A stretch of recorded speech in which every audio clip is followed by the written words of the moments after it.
Hello मेरे प्यारे बच्चों, कैसे हो आप सभी लोग। तो उम्मीद करती हूँ कि बहुत अच्छे होंगे। पिछली क्लास आप लोगों ने बहुत मन से और दिल से पढ़ी होगी। तो बेटा आज की इस क्लास में हमें पढ़ना है रसखान जी का जो सवैया और कवित्त हमारा बच गया है। पिछली क्लास आपने देखी होगी, तो उसमें 4 सवैया हम लोगों ने कंप्लीट किया था और आज के इस लेक्चर में हम लोग बाकी जो सवैया वो और कवित्त को पढ़ने वाले हैं। तो अगर लास्ट तक बने रहेगा, वीडियो अगर अच्छा आपको लगता है तो जरूर शेयर करिएगा। चलिए स्टार्ट करते हैं। अब देखो आपको क्या करना है, किताब लेके बैठ जाइए, जो इम्पोर्टेंट शब्द है उसके नीचे टिक करिए, क्योंकि इसमें ज्यादा कठिन लैंग्वेज नहीं है। ज्यादा कठिन लैंग्वेज नहीं, बहुत आसान तरीके से मैं आपको समझाऊंगी, ठीक है ना। चलिए, अगर हमने धनुष भंग को बहुत अच्छे से समझा, जो कि जो लैंग्वेज उसकी बहुत टफ थी, पर हम लोगों ने क्या किया, उसको बहुत अच्छे से समझा। वैसे ही तो बहुत आसान लैंग्वेज में है, ब्रजभाषा में बहुत सरल है। तो चलिए इसको पढ़ते हैं, ठीक है, और आनंद लेते हैं अपनी क्लास। क्या है कि कान भये बस बांसुरी के, अब कौन सखी हमको चाहिए, निसदोष रहे संग साथी लगी, यह सौतिन तापन क्यों सहिए। जिन मोह लियो मनमोहन को, रसखान सदा हमको दहिए, मिली आओ सवै सखी भाग चले, अब तो ब्रज में बांसुरी रही। एक सखी दूसरे सखी से कह रही है कि कान यानी कान्हा, भय माने हो गए, बस किसके बस में, बांसुरी के बस में हो गए हैं, यानी कृष्ण जो है अब तो वो बंसी के वश में हो गए हैं।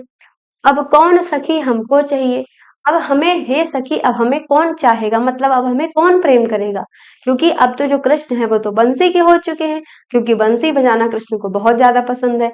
अब वो उसे अपनी सौतन समझती है, क्योंकि ज्यादा से ज्यादा समय कृष्ण जी उसके साथ बिता रहे हैं। फिर कहती है निसदोष रहे संग साथी लगी, वो दिन रात हर पल हर क्षण उन्हीं के साथ में लगी रहती। निसदोष माने हर क्षण, दिन रात हर समय वो उनके साथ में रहती है। यह सौतिन तापन क्यों सही है, तो हम इस अपने सौतन यानी बंसी के तपन को, इसकी जलन को हम क्यों सहन करें, है ना, हम क्यों सहन करें भाई।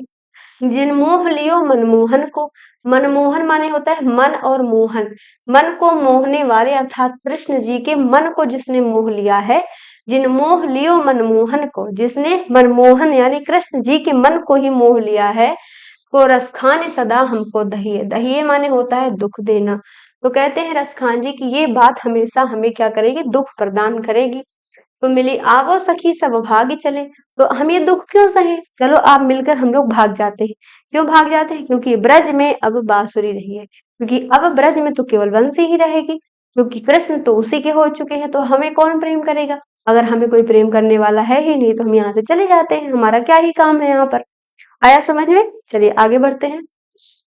आगे क्या है कि मोर पखा सिर ऊपर राखी हूँ, गुंज की माल गले पहिरूंगी। क्या कहते हैं कि मोर पखा, मोर माने मोर, पखा माने क्या होता है, पंख। कहते हैं हम अपने सिर पर मोर का जो पंख है उसे रखेंगे। क्यों सिर पर मोर का पंख रखेंगे, क्योंकि वो कृष्ण की भांति बनना चाहती है, कृष्ण की जैसे वेशभूषा है वैसे ही वो बनना चाहती है। कहती है अपने सिर पर हम लोग मोर का पंख धारण कर लेंगे, और गुंज की माल गरे पहिरूंगी। गरे माने होता है गला,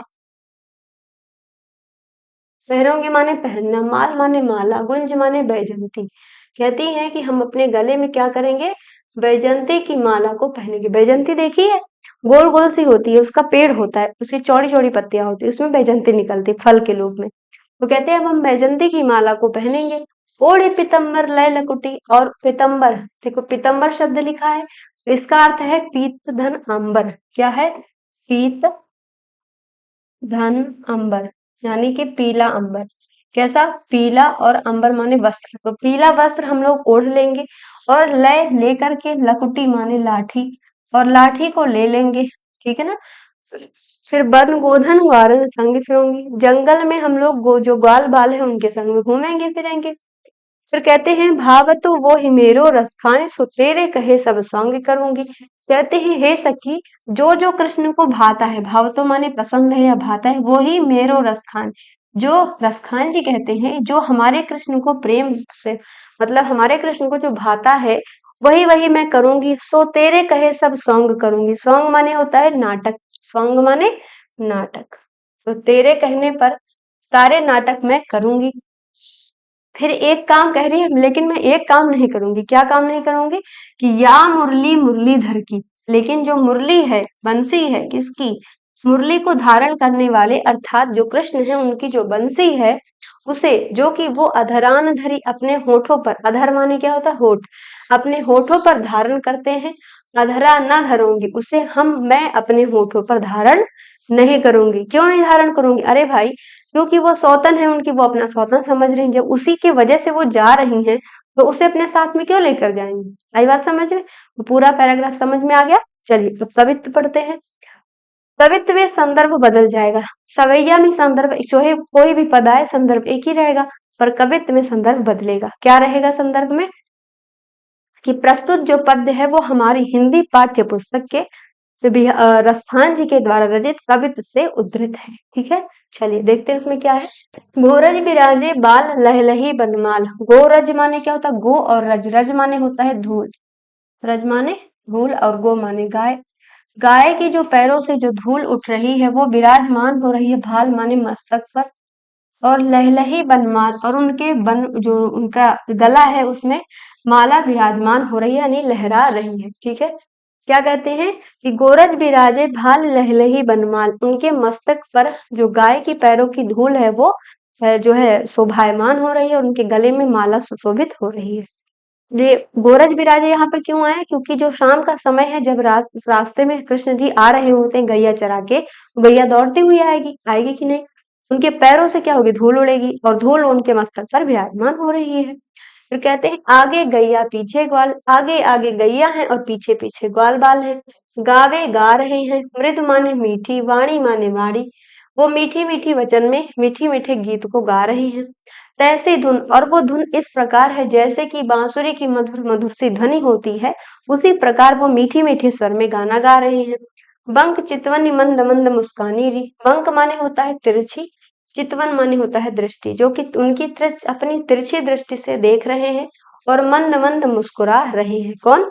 अब आगे बताएगा कौन है ये। फिर कहते हैं कदम बिटप के निकट तटनी के तट। अब एक सखी दूसरे से कहती है, कदम माने कदम, बिटप माने वृक्ष, निकट माने पास, तटनी माने नदी, तट माने किनारा। कहती है कदम्ब के वृक्ष के जो है, जो कि नदी के किनारे स्थित है, तो कदम्ब के वृक्ष के ऊपर अटा चढ़ी, अटा माने ऊपर या ऊंचाई पर चढ़ करके चाहती हूँ, क्या देखना चाहती हूँ कि जो पीले वस्त्र पहने हैं वो पट, पट माने वस्त्र, पीत माने पीला, फहराने माने लहरा रहा है, जिनका पीला वस्त्र लहरा रहा है।